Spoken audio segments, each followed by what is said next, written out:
mensahe na pwede nating i-apply sa ating mga buhay, no? Okay, salamat sa Panginoon. John chapter 6, ako po yung verse 1. Kayo pong masunod. After these things, Jesus went over the sea of Galilee, which the sea of Tiberias, and great multitude followed him, and saw his miracles, and he hid on them that were diseased. And Jesus went up into the mountain, and there he sat with his disciples.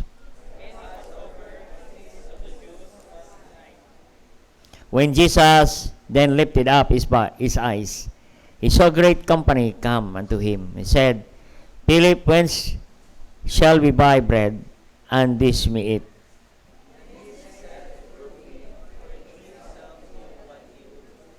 Philip answered him, 200 penny of bread is not sufficient for them, that every one of them may take a little.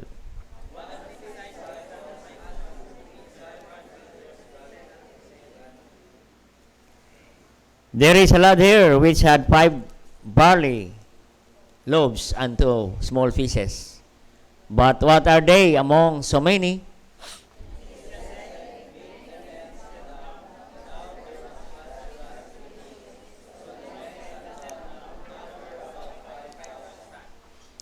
And Jesus took the loaves, and when he had given thanks, he distributed to the disciples, and disciples to them that were sit down, and likewise of the fishes as much as they would.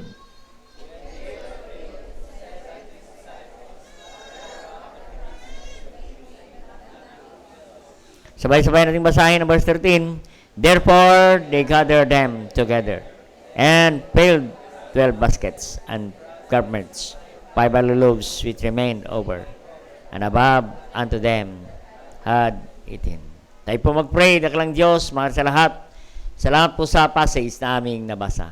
Mahal Espiritu, malay kang gumawa sa amin ngayong gabi, O Diyos, at pagpalain po ang masalita naming pag-aralan, maging pagpapala muli, O Diyos. Nawa, blessing po, Panginoon, ang salita naming pag-aralan ay ma-apply po namin sa aming araw-araw na buhay, Panginoon. Salamat po, Diyos, sa bawat isa na rito, at higit sa lahat sa presensya ng iyong Banal na Espiritu sa aming kalagitnaan. And thank you, God, sa mga nakalipas na 2 araw. Salamat sa iyong tulong sa amin, protection, guidance, Lord, sa Delification Bible School na going on ngayon, Panginoon. And we're praying tomorrow, bukas, Panginoon, maging blessing muli ang Delification Bible School, Panginoon. Holy Spirit of God, gabayan mo kami sa aming pag-aaral ngayong gabi at make us a blessing tonight, O God. And padahan mo kami ng revival ngayong gabi, O Diyos, sa inyong salita. At gamitin mo yung lingkod sa gabing ito, Diyos. I'm nothing kung wala po kayo, Panginoon. Kaya, Lord God, kailangan po namin ng tulong at kaalaman at guidance, Panginoon, ngayong gabi. Nawa, Panginoon, ano man ang makomplis namin ngayong gabi, ibabalik ko po ang papuri, pasalamat sa inyo. Patawad ang pagkulang pagkasala laban sa inyo. Ang lahat ito aming dalangin sa pangalan ni Jesus. Amen. Praise the Lord. Amen. John chapter 6. Punta natin in verse 8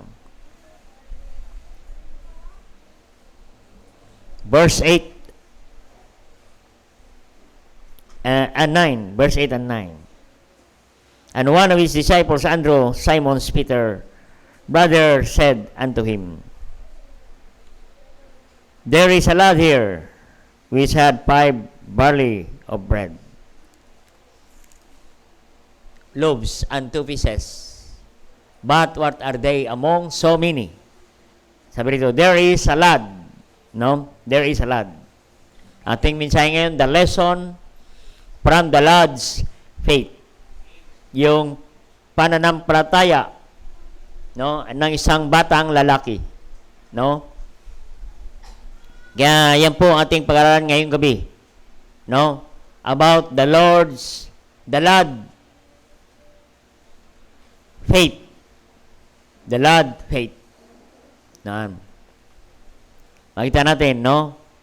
This lad who gave 5 loaves and 2 fishes to the Lord. Yan, to the Lord.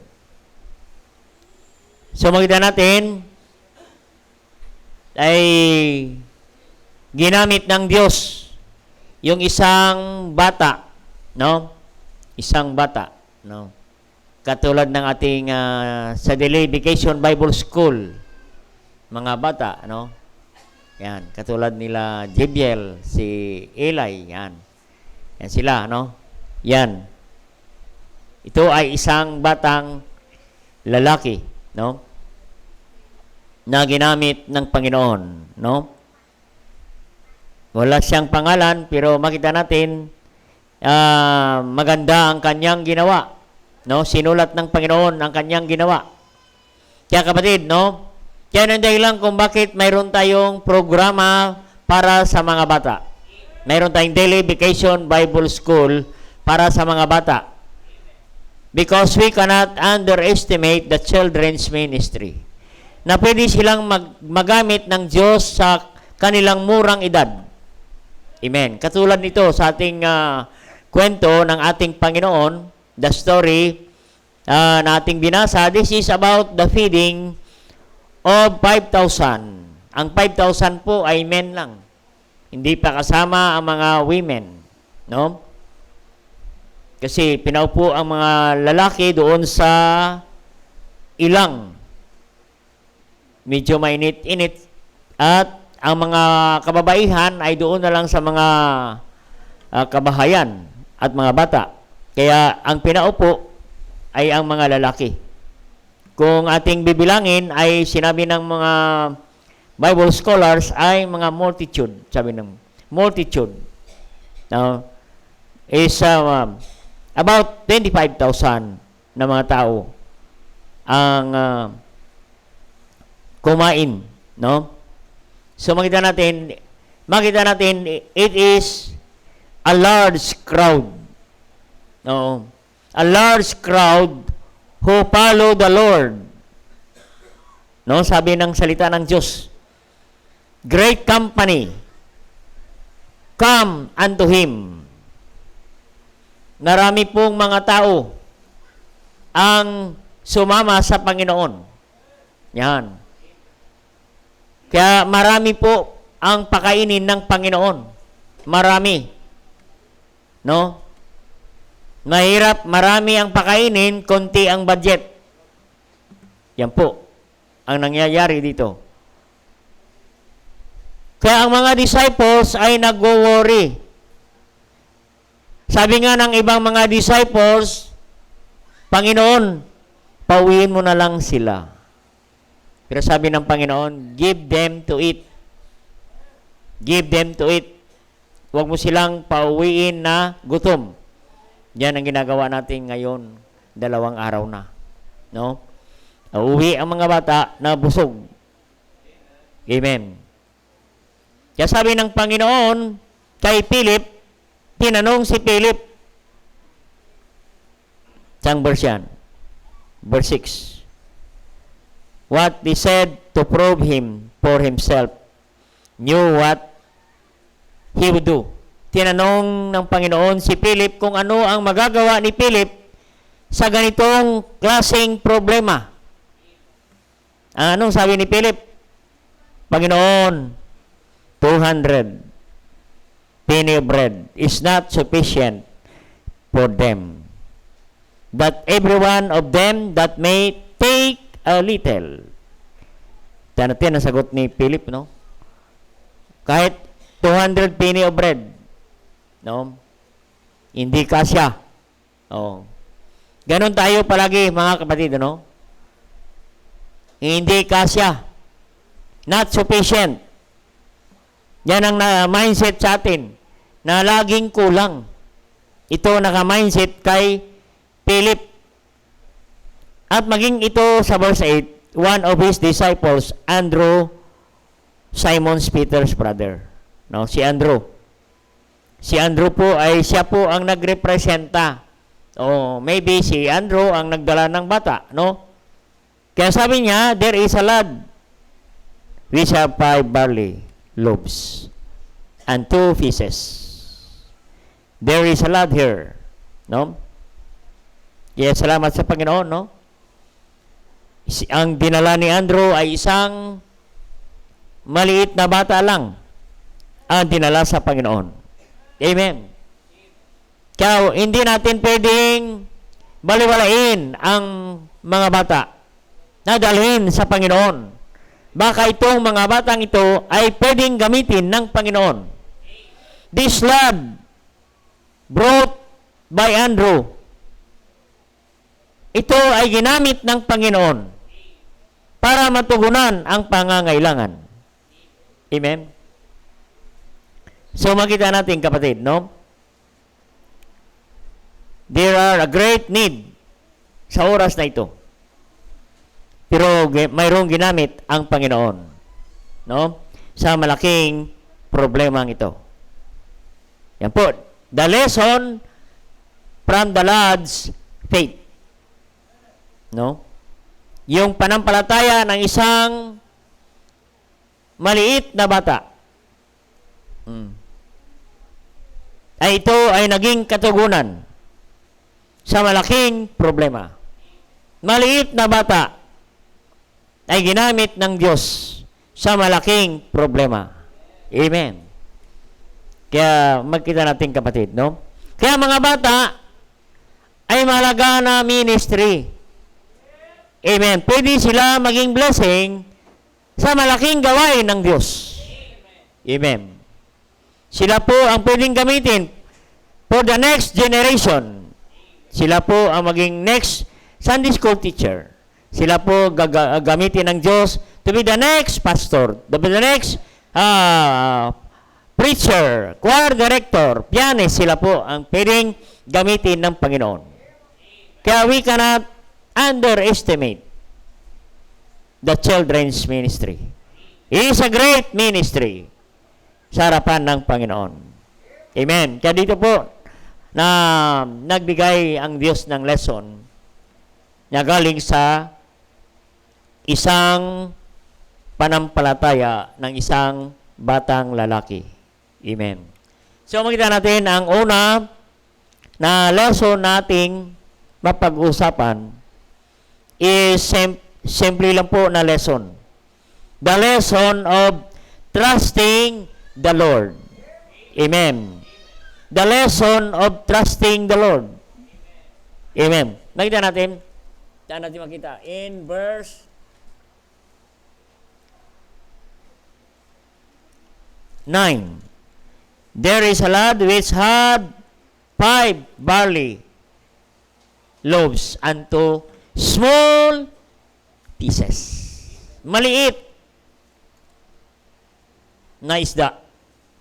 What are they among so many? Amen. Kaya minsan ganun, kapatid, no? Tayo laging question mark tayo palagi. Paano kaya ito makasya? Amen. Question mark. Amen. Kine-question natin ang kapangyarihan ng Diyos.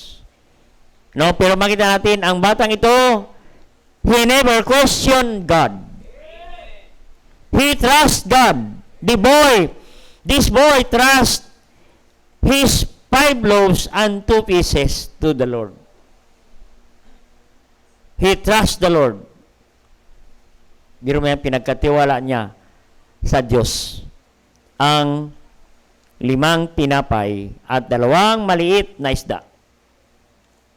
So the lesson is trusting the Lord.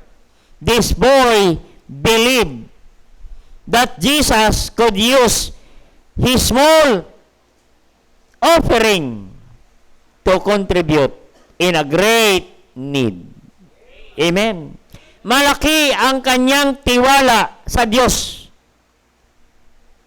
na ang maliit niyang kanyang pagbibigay at maliit na pinagkatiwala niya sa Diyos ay malaki ang magagawa sa gawain ng Panginoon.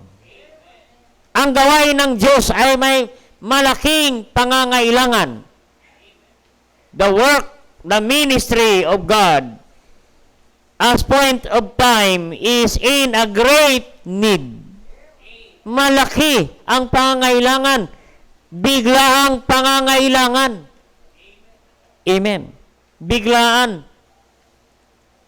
5,000 mga lalaki pa lang. Hindi pa kasama mga Baptist, ang mga babae. at mga bata. Amen? Yan po. Ay puro yan mga malalakas kumain. Kasi mga baptist yan. Oo. Kaya, sabi ni Andrew, paano kaya ito makasya? Sabi ni Philip, hindi kasya. Amen? Makita natin, kapatid.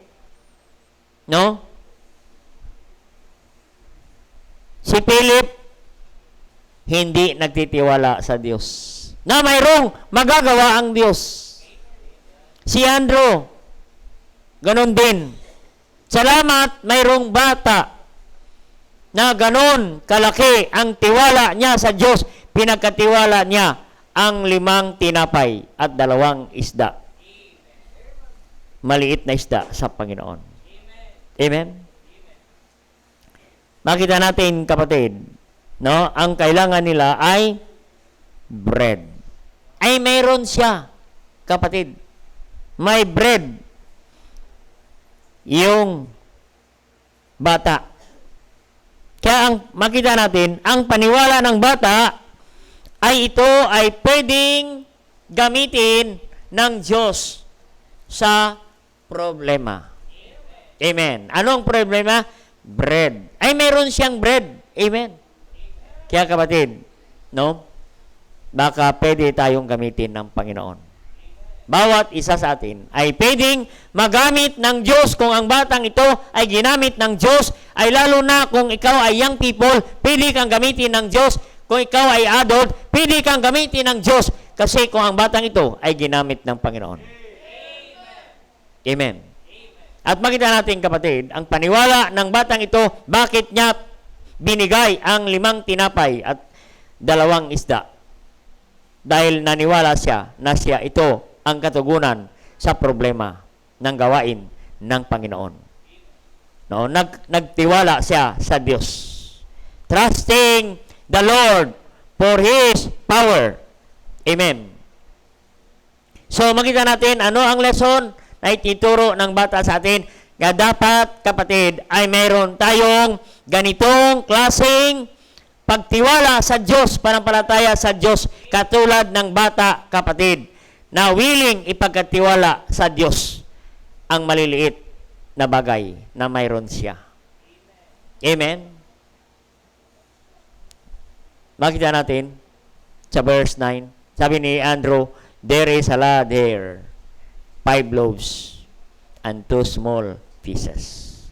But what are they among so many? Paano ito makasya? Maliit, little fish, maliit, small. Pero makita natin, kapatid, yung batang ito, this boy trust the Lord. Amen. He trusts God in His power. No? Bagamat maliit, bagamat konti. Pero kapatid, ang kailangan, magtiwala lang tayo sa Diyos. Amen? Maybe konti lang ang mayroon sa atin. Pero mayroon tayong malaking Diyos na pwedeng pagkatiwalaan. Katulad ng bata. Amen? Kita natin ang mayroong problema sa oras na ito. No? Kaya ano ang lesson, kapatid? Pag mayroong malaking problema, no? Malaking problema sa gawain ng Diyos. Pero makita natin, what we need is trust in the Lord. Ibigay mo lang sa Diyos, ipagkatiwala mo lang sa Diyos ang lahat ng problema. Anumang problema, kapatid, magtiwala ka lang sa Diyos. Ang gustong ipakita ng Panginoon, ginawa niyang example, illustration ng isang bata, kapatid, na ang bata ay nagtiwala sa Diyos. Amen. Kaya kapatid, anuman ang ating mga problema, ipagkatiwala mo, ibigay mo yan sa Diyos. Ay pagkatiwala mo yan sa Kanya. Amen? Ano sabi ng 1 Peter 5:7? Casting all your care upon Him, for He careth for you. Casting all your care. Ibigay mo ang lahat ng iyong mga alalahanin, mga kabigatan. Ipagkatiwala mo sa Diyos. No. Siya na ang bahala niyan. God will take care for all your problems. Casting all. Ibigay mo lahat. Ipagkatiwala mo lahat. Katulad ng bata, pinagkatiwala niya ang lahat sa Panginoon. Ibigay mo lang yan lahat sa Diyos. Kaya kapatid, anuman ang ating dalahin, ay huwag tayong magpadala sa ating problema. Huwag kang ma-discourage, huwag kang mag-disappoint, huwag kang ma-depress. Amen? Huwag kang magkaroon ng anxiety and overthinking sa ating mga problema. Amen? Magtiwala ka sa Diyos. Na mayroon tayong soberanong Diyos na piling mapagkatiwalaan gaano man kalaki ang ating problema. Ipagkatiwala natin yan lahat sa Diyos. Kasi kung hindi ka magtiwala sa Diyos, ma-depress ka. Amen? At mawalan ka ng pag-asa. Kaya huwag tayong mawalan ng pag-asa. Magtiwala tayo sa Diyos. Amen? Magtiwala tayo sa Diyos. So, nakakalungkot. Amen? No? Kasi karamihan, pag nawalan ng pag-asa, ang naisip, mag-suicide. Ganoon ang mga pangyayari, kapatid. No?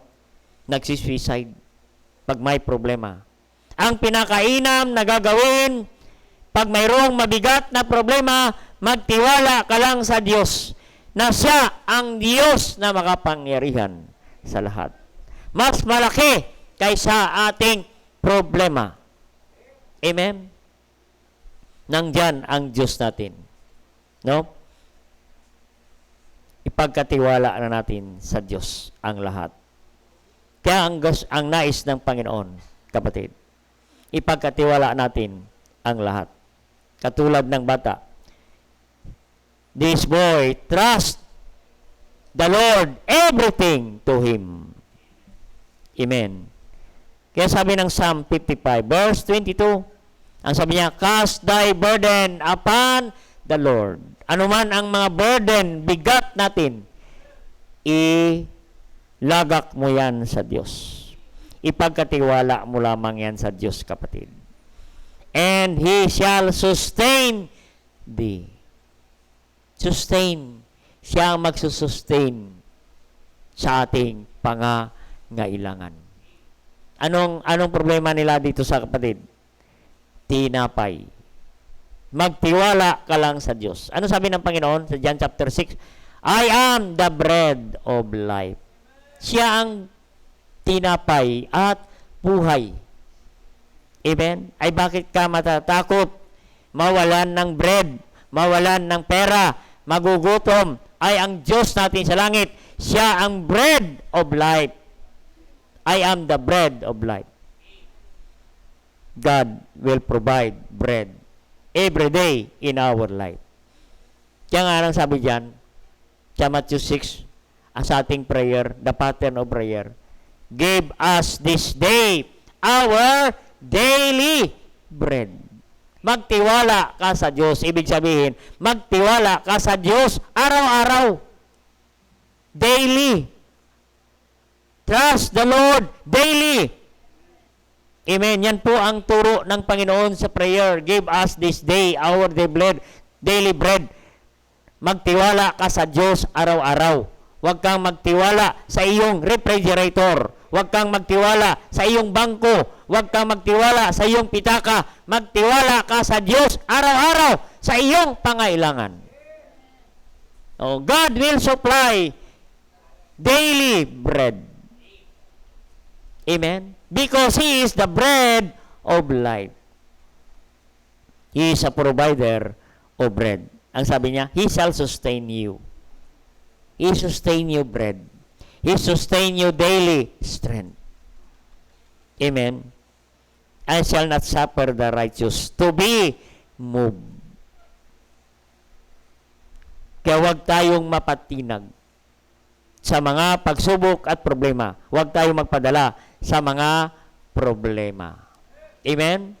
Magtiwala lang tayo sa Diyos na katulad ng pagtiwala ng Diyos ng bata na ito. Katulad ng pagtiwala ng bata, kapatid. No? Kaya kapatid, no? Magtiwala lang tayo sa Diyos. No? Kasi nandyan, kapatid, no? Ang diablo. Oh. I-discourage ka ng diablo. Oh. Na huwag maniwala. Mawalan ng pag-asa. Tanda natin, mayroon tayong Diyos na pwedeng pagkatiwalaan sa lahat ng ating problema, sa lahat ng ating pangailangan, kapatid. No? Kaya kapatid, ang kailangan natin, magtiwala tayo. Trust in the Lord like this lad, kapatid, na pinagkatiwala niya ang lahat. Hindi siya natakot ibigay ang 5 tinapay at 2 isda sa Panginoon kasi gusto niya ituro sa atin, trust in the Lord for His power. Sa Diyos lang tayo magtiwala. Huwag tayo magtiwala sa tinapay. Anumang mayroon sa atin, huwag tayong magtiwala dyan. Don't trust money. Don't trust your bread. Don't trust your job. Don't trust your education. Trust the Lord. Amen? Ang sabi niya sa Psalm 118, verse 8, it's better to trust in the Lord than to put confidence in man. So, the lesson, sa punang lesson nating matutunan, is what we need is to trust in the Lord for His power. Anong sabi ng Proverbs 3, verse 5? Trust in the Lord with all thine heart, and lean not thine own understanding. Ano yung sabi niya? And lean not thine own understanding. In all thy ways acknowledge Him, and He shall direct thy path. Mas matalino ang Diyos. Mas magaling ang Diyos. Dapat ang Diyos, magtiwala lang tayo na siya ang direktor ng ating buhay. Amen? Kasi kung tayo ang direktor ng ating buhay, ay hindi maganda ang ending. Malungkot ang ending ng pelikula pag ikaw ang direktor. Mas maganda magtiwala ka sa Diyos. Mas maganda ang ending. What we need is trust in the Lord with all thine heart. Amen. So makita natin yung verse 9, pinagkatiwala lang ng Diyos ng bata ang 5 tinapay at 2 isda. At hindi na siya nag-worry kung magutom man siya. Wala na siyang pakialam kung magutom pa siya o makakain pa siya. Basta nagtiwala siya sa Diyos.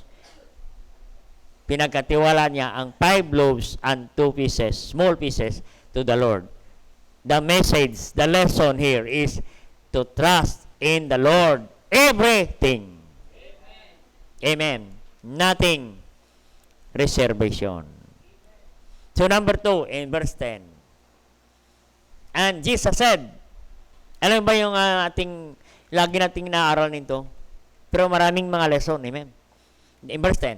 And Jesus said, make the men sit down.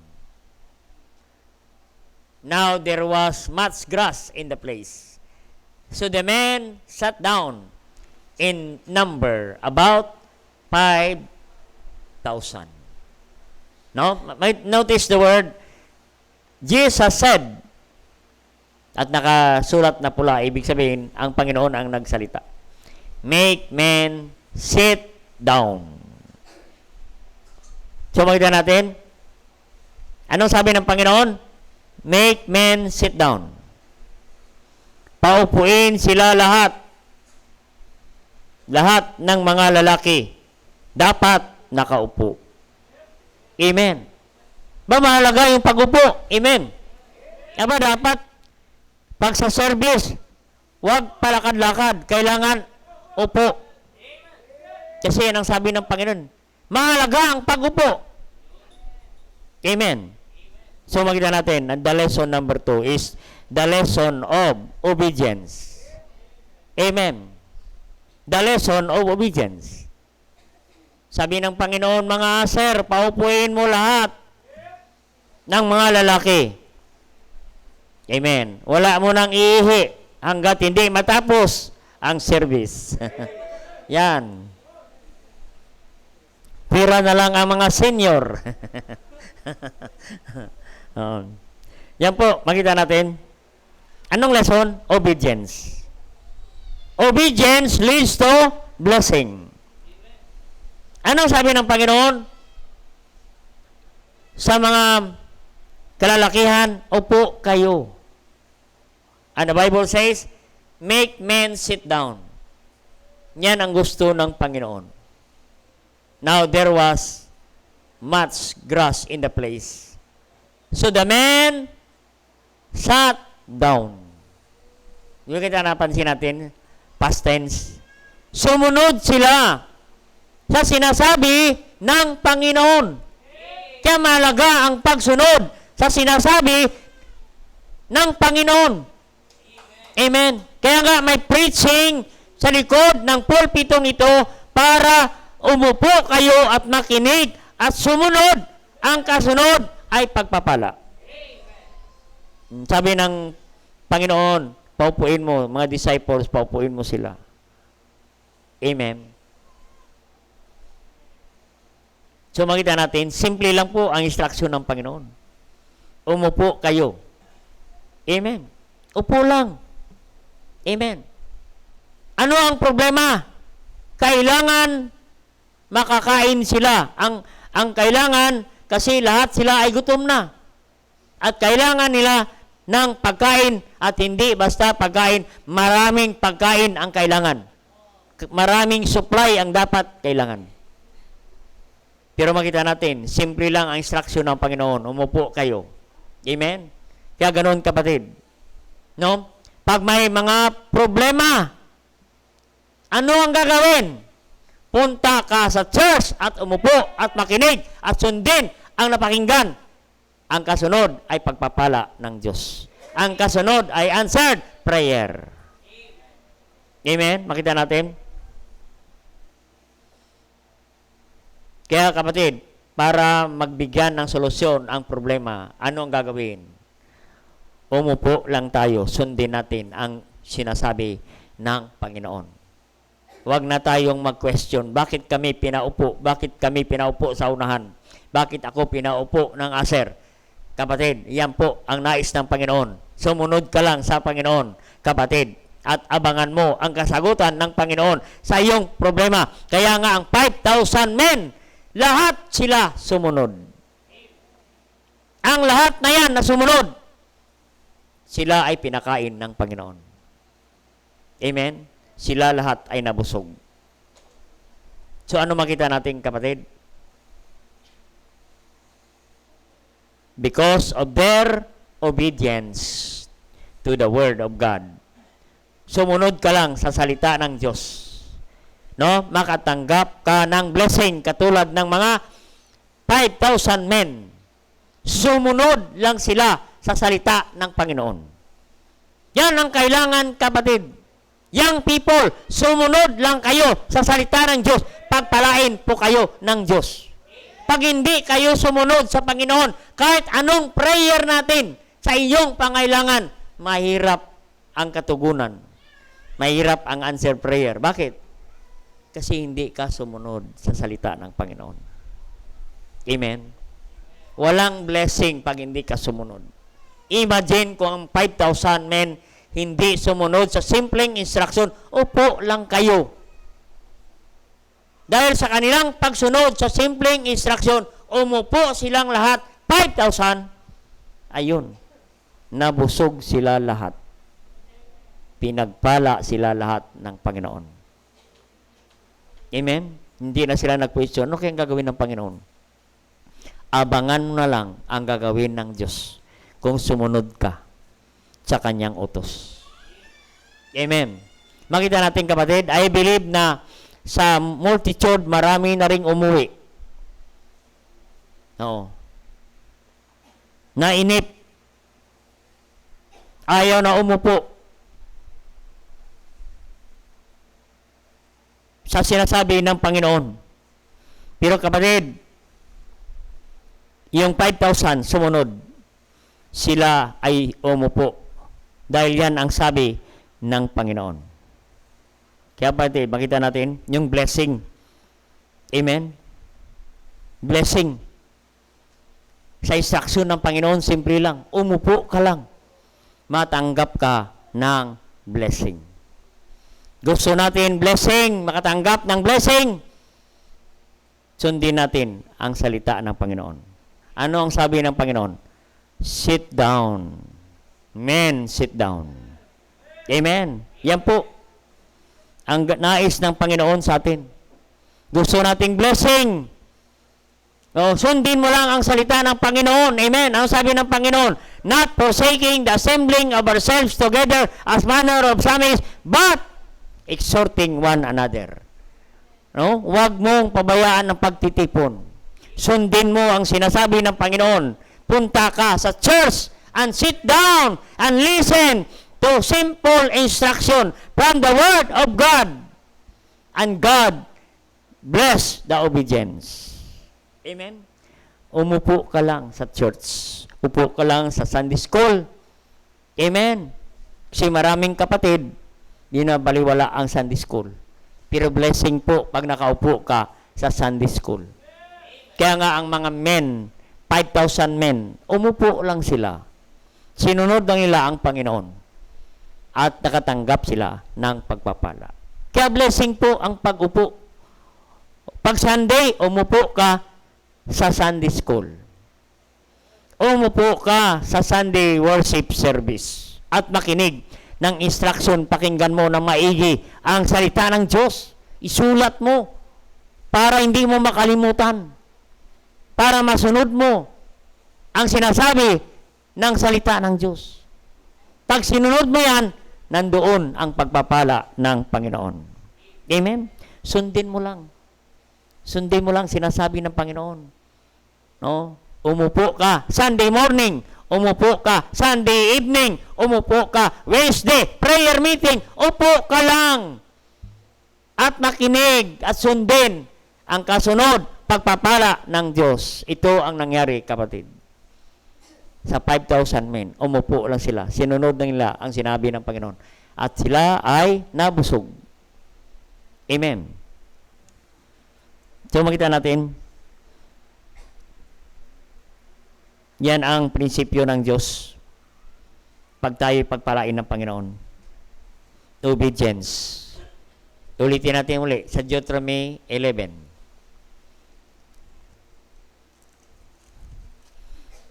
Verse 27. Kaya mga kapatid, sundin lang natin talaga ang Panginoon. Sundin mo lang ang magulang. Obey your parents in the Lord para haba ang buhay mo. Amen? Yan po. Sumunod lang tayo sa salita ng Panginoon. Ang sabi diyan, blessing if you obey the commandments of the Lord, which I command you this day. Amen? Simple lang po, no? Dito sa ating binasa. Ano ang instruction ng Panginoon? Commandment. Command niya utos. Upo lang kayo. Amen? Sundin mo lang ang sinabi ng Panginoon. Don't question the Word of God. Obey the Word of God. Obey His command. And blessing if you obey. Kung hindi ka sumusunod, ano mangyari? Curse if you will not obey. Paano ano man ang prayer request natin? Hindi sagutin ng Panginoon. Amen? Yan po. Ang blessing ng Panginoon. Pag hindi ka sumunod, walang blessing. Amen. So, pag sinabi ng Panginoon, sundin lang natin. Pag sinabi ng Panginoon, soul winning, di soul winning ka. Amen. Pag sinabi ng Panginoon, come on time, di punta ka sa Panginoon. On time. Magbasa ka ng Bible, basa ka. Amen? Basa pa lang, nandoon na ang blessing. Ang sabi ng Revelation 1:3, blessed is he that readeth the book of prophecy and keep it. Amen? Blessing pa lang nagbabasa ka. Ay lalo na pag sinunod mo, di blessing ulit. Amen? Blessing. Sundin mo lang ang sinasabi ng Panginoon.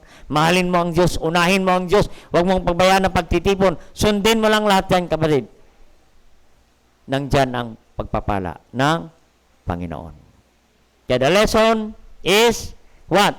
Obedience. And obedience leads to blessing.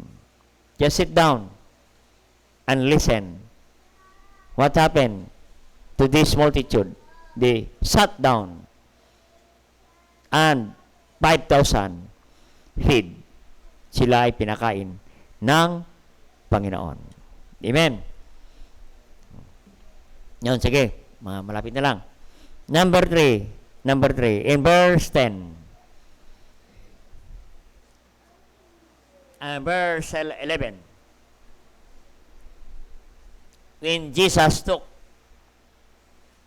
the loaves, binigay ng bata sa Panginoon at nasa kamay na ng Panginoon ang tinapay. When he gave thanks, he distributed to the disciples, and the disciples to them that were sit down, likewise of the fishes, as much as they would. Amen. Ano makita natin, kapatid? The lesson of generosity. Amen? Generosity. This boy is willing to share what little he had. Amen. Handa siyang ibahagi kahit konti. Gusto niya ibahagi sa Panginoon. Amen? Yan ang nais ng Panginoon. The lesson of generous heart. His readiness to give his little to the Lord. Handa siyang ibigay ang lahat para sa gawain ng Diyos. This boy has a big heart to the ministry. Amen? Kaya makita natin, kapatid, mayroon siyang malaking puso. Bagamat maliit ang kanyang ibibigay sa Diyos. 5 tinapay, maliit na isda. Maliit lang na bagay ito, kapatid. Pero mayroon siyang malaking puso pagdating sa pagbibigay. Mayroon siyang big heart for the ministry. Kaya makita natin, his small giving can make big difference. Amen? Makita natin, kapatid, ang maliit na kanyang pagbibigay ay malaki sa harapan ng Diyos. Little giving, but this boy have a big heart to the ministry. Yan po ang kailangan natin. Salamat sa Panginoon. Yung lesson na tinuro sa atin, kapatid. Kaya marami po ang nakinabang. Marami po ang nabusog. Marami po naabot. Ang pangailangan ng gawain. Dahil mayroong isang bata na mayroong malaking puso sa gawain ng Diyos. Kahit maliit ang kanyang ibinigay, pero malaki ang kanyang puso para sa gawain ng Panginoon. At makita natin, kapatid, yan po ang lesson of generosity. Amen? Yung maliit na kanyang pagbibigay ay malaki ang magagawa sa gawain ng Diyos. Ang maliit nating pagbibigay ay malaki ang magagawa para sa gawain ng Panginoon.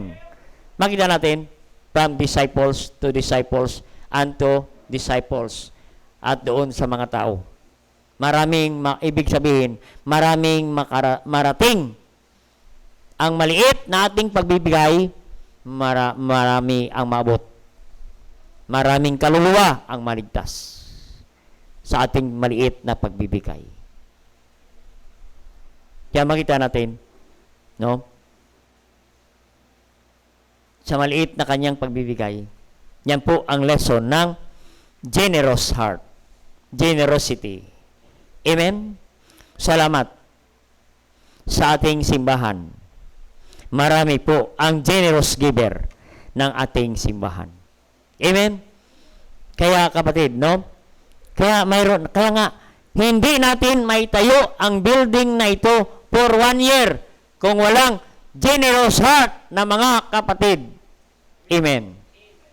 Yung maliit na inyong bahagi sa gawain ng Diyos ay makita natin malaking magagawa para sa gawain ng Panginoon. Amen? Sipin mo yan kapatid, yung isa-isa nating contribution sa tiles, sa altar, yung maliit na square na yan, pag inipon mo, sama-sama. Amen? Pag sinama-sama mo, yan, ay malaking makumplis sa gawain ng Panginoon. At makita natin, kapatid, no? Kaya nag-enjoy ang mga bata. Kanina, nakaupo lang sila dyan. Amen? Sa sahig, okay lang sa kanila. Masaya sila, kapatid. Dahil na-enjoy nila, dahil mayroong generous heart na nagbigay sa gawain ng Panginoon para matugunan ang ating pangailangan. Amen? Salamat po sa mga generous heart para sa ating daily vacation Bible School. Imagine, ang ating attendance kanina, 94 na mga bata. Mayroon pang mga staff. Ilan ang staff natin kanina? Marami rin. Marami rin kami. Oo. Hindi lang mga bata ang kumain. Pati mga staff kumain. Amen. 94. No? Nakita natin. Kaya salamat sa Panginoon. Mayroong mga volunteers sa gawain ng Panginoon. Amen? Nag-invest, kapatid. Nag-invest sila, kapatid, ng kanilang oras. Yan po ang generous giver. Willing to share your little blessing. It makes difference to the life of the children. Malaking bagay, malaking investment ang maliit ninyong contribution para sa gawain ng Panginoon. Maliit man yan, malaki, kapatid. Ayan ay contribution natin sa gawain ng Panginoon. Kaya salamat. Is a big investment to our children's ministry. Kaya salamat sa Panginoon. Your little is a great investment to the work of God. Kaya salamat sa mga nag-sponsor para sa ating daily vacation Bible School. Amen. No? Maabot natin ang mga bata. Baka bukas, maabot natin pati yung mga magulang, kapatid. No? Turuan natin ang mga bata ng salita ng Diyos kasama ang mga magulang at sila ay maligtas. Salamat, 94 souls saved. What a blessing. Eh sabi ng Luke 15:10, may isa lang na magsisi ng kasalanan. Ang langit, masaya. How much more? 94 souls tumanggap sa Panginoon bilang tagapagligtas. Imagine, 3 araw. Amen. Araw-araw may lesson ng kaligtasan. Amen. Araw-araw sila tumatanggap sa Panginoon. Aba, sigurado ligtas. Amen. Diyos salamat sa mga nag-sponsor, sa mga pagkain, ano pa, sa mga pangailangan. Amen. Imagine, yung printer natin, no, may nag-provide. Magkano ang printer? 8,000, no? Ha? 9,000? Amen. May nag-provide. Isang kapatid lang na may generous heart dahil alam niya na kailangan marami tayong ipiprint na mga lesson. Amen. Mamaya, magpiprint pa sila hanggang magdamag. Praise God sa mga volunteer natin, kapatid. Your little time, no, ay malaking bagay yan sa gawain ng Panginoon. No? Kaya salamat sa Diyos, no? What we need is generous heart. Amen? Showing kindness, willingness. Yan po ang nais ng Panginoon. Open-handed to the ministry. No? Yan po ang maliit na mga bagay na yan, kapatid. Ay malaking pagpapala yan na binigay ng investment natin sa Panginoon. So, anong makita natin ang unang lesson? The lesson of trusting the Lord. The lesson of obedience. And obedience leads to blessing. And the lesson of generosity, willing to share what little we have. Amen. And lastly, in verse 13, therefore, they gathered them together and filled 12 baskets with the fragments of the 5 barley loaves, which remained over and above, and to them that had eaten. Amen. Makita natin the lesson of, makita natin yung sobra, the leftover 12 basket. Amen. The lesson of little faith, amen, become abundance. Amen. Yung maliit na panampalataya ng bata na bigay niya sa Panginoon ay makita natin naging malaki. Abundance, kapatid. Tingnan natin sa Luke 13:9. Luke 13:19. Tingnan natin muna. Yung maliit na panampalataya ay naging malaki. 13:19.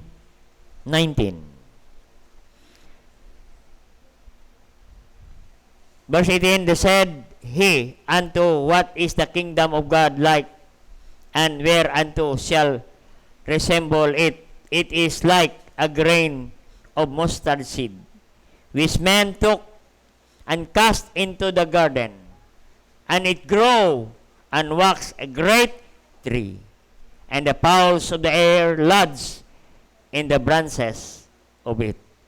So makita natin, ang maliit na panampalataya, katulad ng green mustard seed, ay naging malaking puno.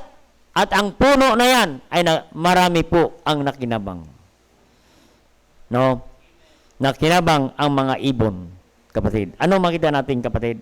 No? Yung little faith turn to abundance. Amen? Kaya, kapatid, no? Yan ang nais ng Panginoon sa atin. If we take whatever we can offer to Him for the use to advance the kingdom of God. No, maliit lang na bagay. Ngunit hindi ka nag-expect ng balik.